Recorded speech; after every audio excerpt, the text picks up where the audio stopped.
Marías, por ejemplo, 8 personas detenidas arbitrariamente, en cuenta está Rigoberto Juárez. ¿Todavía están detenidos? Detenido totalmente aquí en la zona 18, arbitrariamente. Entonces, pero ese es el otro tema. Pero el caso Chixoy a mí me parece muy importante porque hemos dicho, el gobierno se compromete, y ellos firmaron, que no habrá nuevas construcciones de hidroeléctricas similares al caso Chixoy. No se van a cometer esos errores. Quiere decir que entonces ahorita empezamos a pedir que en los proyectos hidroeléctricos se cumpla con esa medida y se paren los proyectos hidroeléctricos. Esto me parece importantísimo.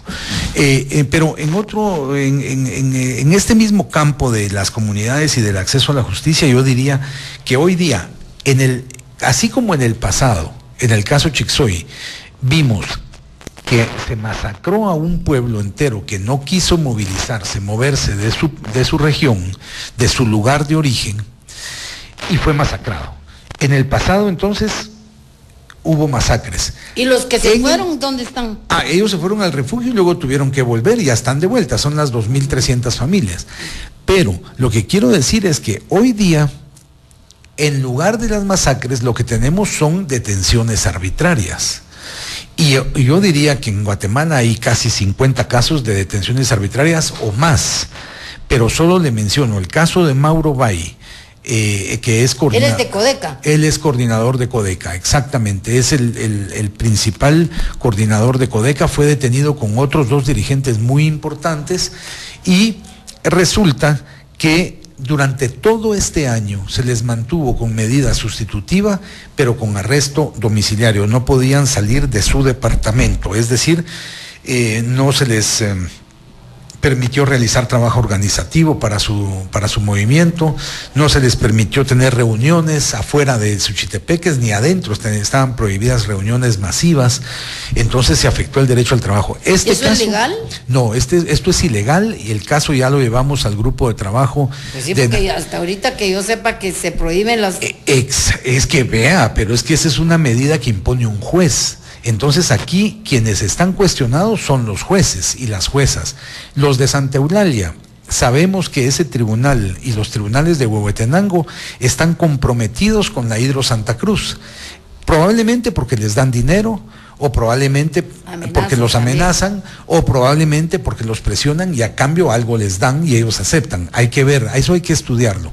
Pero el grupo de trabajo, desde el momento en el que diga y dé su opinión, y si la opinión es que efectivamente se trata de una detención arbitraria, ahí vamos entonces a mover toda una acción en contra de estos jueces, porque no puede ser que los jueces y las juezas que deben de garantizarle a la gente el cumplimiento de sus derechos estén haciendo todo lo contrario. En lugar de garantizarle sus derechos, lo que hacen es garantizar los derechos de las transnacionales, pero en detrimento de los derechos de los pueblos. ¿Qué le parece esa barbaridad? Vamos a interrumpir al licenciado Cadena a un corte comercial y luego volvemos con él con este tema que...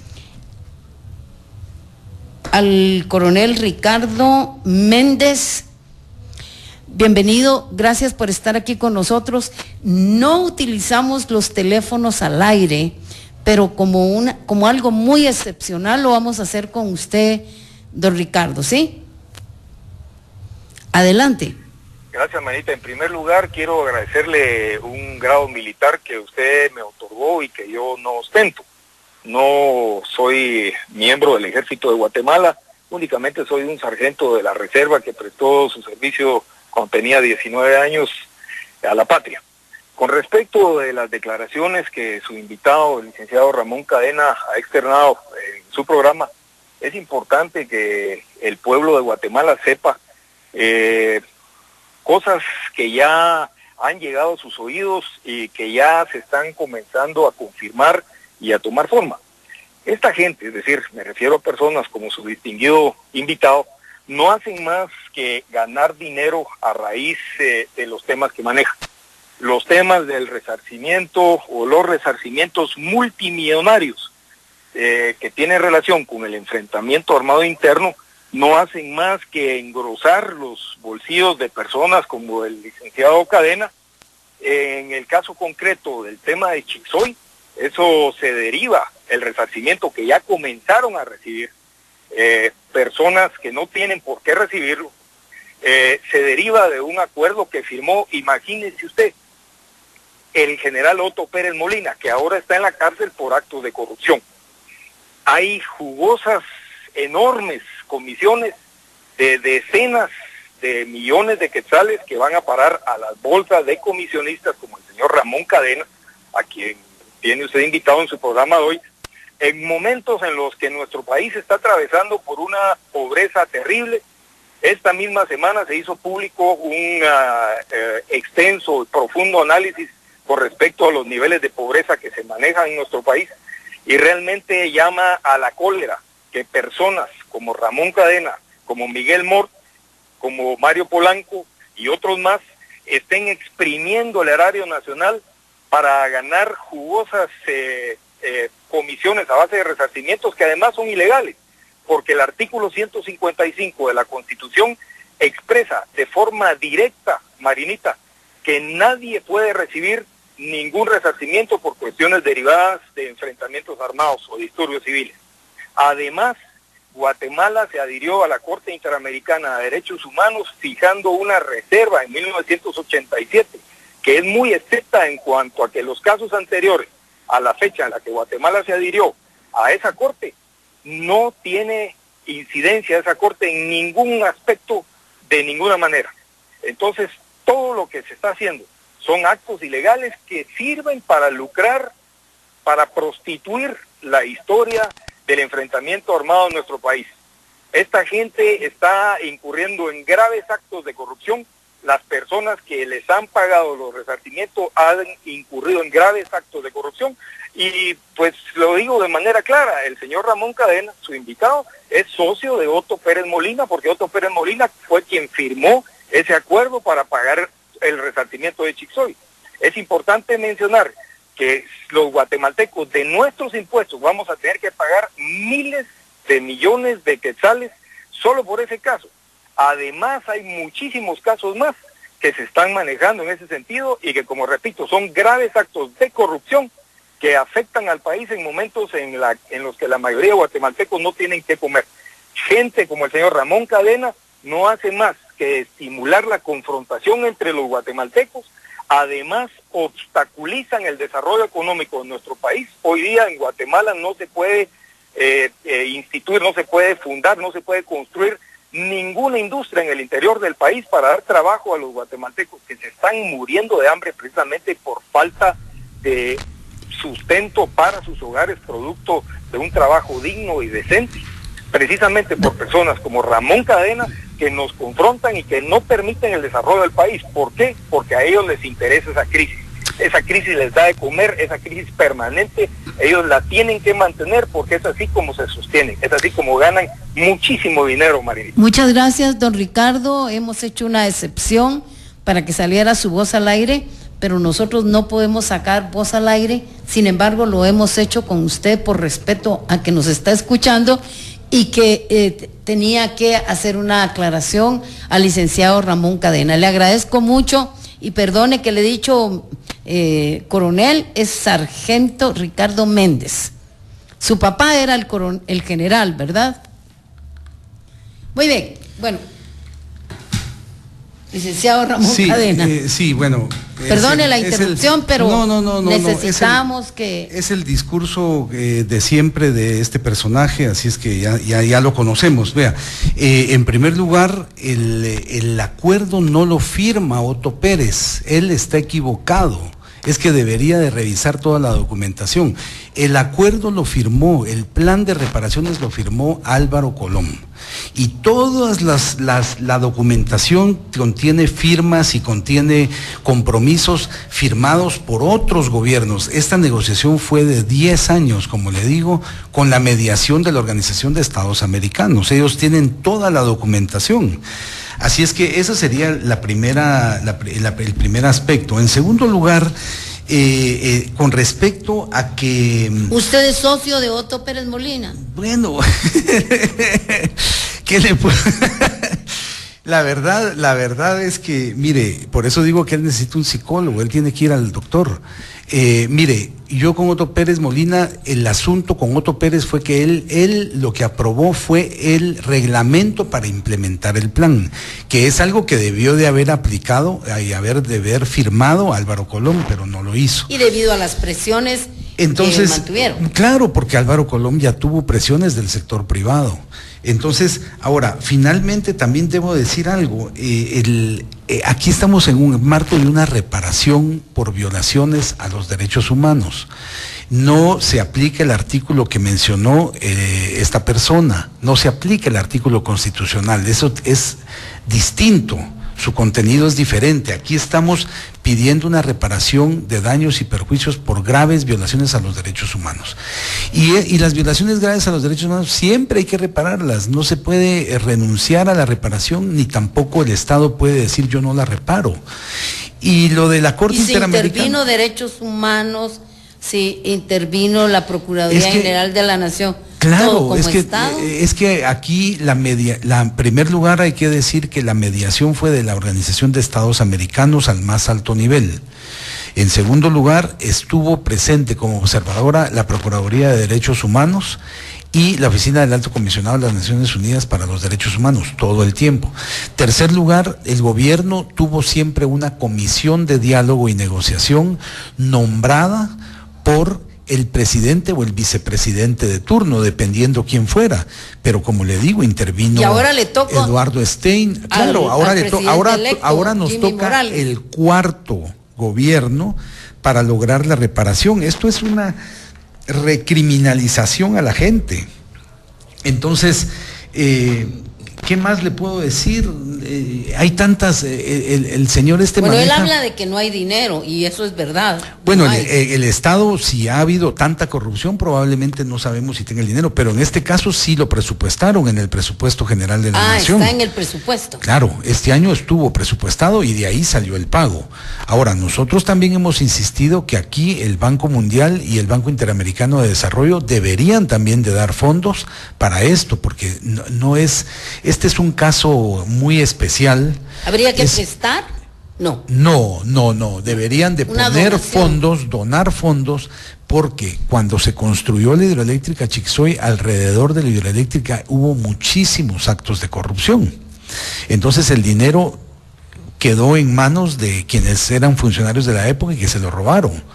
Entonces, y el BID y el Banco Mundial pusieron dinero, pero además pusieron dinero, y hoy día las normas del Banco Mundial y del BID no permiten que se lleven a cabo este tipo de proyectos sin el consentimiento de la gente y sin que se establezcan normas para respetar los derechos humanos de las comunidades. Mire, si ustedes leen, cosa que probablemente no ha hecho Ricardo Méndez, pero si leen el plan de reparación de daños y perjuicios, se van a dar cuenta que se causaron daños culturales. Se causaron los centros ceremoniales, quedaron debajo de la hidroeléctrica, fueron hundidos, fueron sumergidos, quedaron debajo. Ahora la gente ya no puede visitar esos centros ceremoniales. Eso es un atropello a la cultura. Es un atropello a la cultura, por eso se está reparando el daño. Por eso mismo es que se está reparando el daño. Entonces, el artículo 154 o 155 de la Constitución no se aplica en este caso. Él quiere aplicarlo, pero no se aplica. Entonces, además, en otra de sus columnas dijo que una magistrada que de las más capaces hoy día en la Corte Suprema de Justicia, Delia Dávila, que ella había reiniciado el proceso judicialmente. Eso es una mentira totalmente. Eso no sé ni de dónde se lo sacó. Si alguien se lo dijo o él se lo inventó en su mente tan llena de historias. Entonces es probable que él se lo haya inventado, pero este caso no se ha judicializado. Desde el inicio ha sido una negociación bilateral con el organismo ejecutivo, con el Estado, exactamente. Hay una denuncia presentada ante la Corte Interamericana de Derechos Humanos, pero como esta negociación ha avanzado, el caso se ha quedado en la Corte Interamericana, en la Comisión Interamericana más bien. Pero se puede mover. Bueno, eventualmente, si esto no se cumple, se podría mover, pero aquí ya es el Estado, ya empezó, ya se presupuestó en el presupuesto de la Nación. Hablamos con el vicepresidente actual y el vicepresidente actual comprende el asunto. El doctor Alfonso Fuentes Soria comprende, él mismo impulsó el primer pago, él mismo estuvo en el primer pago. Entonces, por Dios, ¿qué le puedo decir yo? Nada más que estas mentes como la de Ricardo Méndez, ojalá que terminen el daño que hacen de verdad, llamando al odio, la agarran en contra de diferentes personajes, todos defensores o defensoras de derechos humanos, y no puede ser. Esto requiere, Guatemala necesita otro enfoque, necesita un enfoque que nos permita avanzar. ¿Y qué actitudes van a tomar ustedes a favor de los jueces o las juezas o la justicia en general? Bueno, mire, en ambos casos, tanto en el tema que le decía yo de la democratización de la justicia, como en el caso del acceso a la justicia, el sistema de justicia es fundamental. Nosotros hemos pedido en varias ocasiones al sistema de justicia que cese la criminalización, porque esta es una política de Estado. Entonces, hay que exigirle al próximo gobierno que no continúe con la criminalización de la protesta, porque ahí está, como decía, Mauro Bay, detenido arbitrariamente. Rigoberto Juárez, detenido arbitrariamente por el caso de la Hidro Santa Cruz. 8 personas más o 7 personas más de Huehuetenango, detenidos arbitrariamente. Entonces, nosotros a los jueces y al sistema de justicia le hemos explicado el fenómeno de la criminalización, creo que muchos de ellos lo comprenden, pero sabemos que muchos de los jueces tienen presiones. Pero no quisieran, pero tienen presiones. Pero como funcionarios públicos no se deben dejar presionar. Entonces esperaríamos que los jueces, en manos de ellos, de jueces y juezas dignos, honestos, independientes, está la solución a este problema, porque ya ahorita se emitió una sentencia en la detención de Saúl y Rogelio de Huehuetenango, dirigentes y defensores de derechos humanos que se oponen a la construcción de la hidroeléctrica. El Tribunal de Femicidio de Quetzaltenango los liberó, emitió una sentencia absolutoria. Los acusaban de delitos graves, pero el tribunal dijo que no habían pruebas, y además entiendo que entra a analizar el fenómeno de la criminalización como un fenómeno social que debe de resolverse en otras instancias. Esto, los jueces tienen en sus manos la posibilidad de emitir sentencias que resuelvan este tema. Vea el poder del juez. Y el Tribunal de Femicidio correctamente absuelve a Saúl y a Rogelio, emite una sentencia, hay que estudiar esa sentencia. El juez Miguel Ángel Gálvez también emitió una resolución verbal en el marco de un juicio en el que explica que el fenómeno de la criminalización no debería de ser discutido en los tribunales. Y no deberían los jueces de responder al pedido de los grupos de poder como militares o como oligarquía, todos esos grupos que defienden y se han convertido en guardianes de las empresas. Entonces, me parece que el sistema de justicia tiene en sus manos la posibilidad de resolver esto. Y en ambos temas, me parece que hay un aspecto fundamental que es la independencia de los jueces. Los jueces tienen que ser independientes. El caso Ciecavice, nosotros hemos pedido varias veces al sistema de justicia que responda y luche contra la impunidad en ese caso, porque en ese caso al acusado se le ha protegido porque es hijo de una expresidenta de la Corte Suprema de Justicia. Entonces, los crímenes de delitos de cuello blanco que se conocen, que porque la persona tiene dinero o tiene capacidad económica o tiene poder político, no se les juzga. Esto tiene que terminar en Guatemala. Licenciado, muchísimas gracias por habernos visitado aquí en Radio Nuevo Mundo. A ustedes, amigas y amigos, gracias. No pierdan la sintonía de Grupo Nuevo Mundo porque vienen las noticias. Gracias, Marinita, y solo decirle que felicitaciones a usted por este trabajo que hace tratando de permitir que se difunda en Guatemala este tipo de problemática. Así es que feliz año para usted. Muchas gracias y para todos. Que tengan ustedes feliz fin de semana, todos y todas nuestras amigas a nivel nacional y amigos. Con permiso. La revista